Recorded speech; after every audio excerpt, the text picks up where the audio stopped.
Well, hello everybody. It is Cynthia and it has been a minute. We are doing a really fun project today, which is carving this Monsters Inc. sign featuring honestly one of my favorite Disney characters of all time, Roz.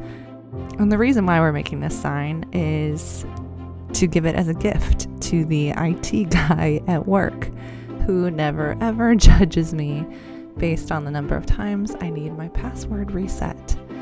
So this sign was really fun. I drew it out on my iPad Pro in Affinity Designer, which is a vector-based app, a lot like Adobe Illustrator, but I find it a lot easier to use. And then I modeled how I wanted it to look in a program called Easel. Easel works with this mini CNC that I have called the Inventables X-Carve. And when I modeled it in Easel, I actually did a few things that I had never done before. I carved it, or I modeled it so that it would carve what's called a pocket, which creates this kind of frame around the image, which is cool. And I actually did a two-stage carve on this, so I used two different bits. One bit was bigger.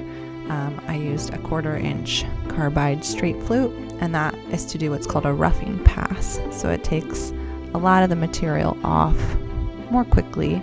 And then I did a finer detailed pass with this. Honestly, it's like a really beautiful bit. It's from Amana tool. It's a 30-degree V bit, and it carves these super fine details. I had never actually purchased a bit that expensive before, but I definitely am glad that I did because it carved really beautifully. After the project carved, and I would say it took like maybe an hour and some for both passes, I actually decided to paint the piece because I found that the detail on Roz wasn't as like poppin' as I wanted it to be, so I broke out my old acrylic paints and I painted her. And then in order to give her this like vintagey kind of feel, I stained over the whole thing, sanded it down and stained it. And I hope you guys like this project. I definitely look forward to posting more videos soon.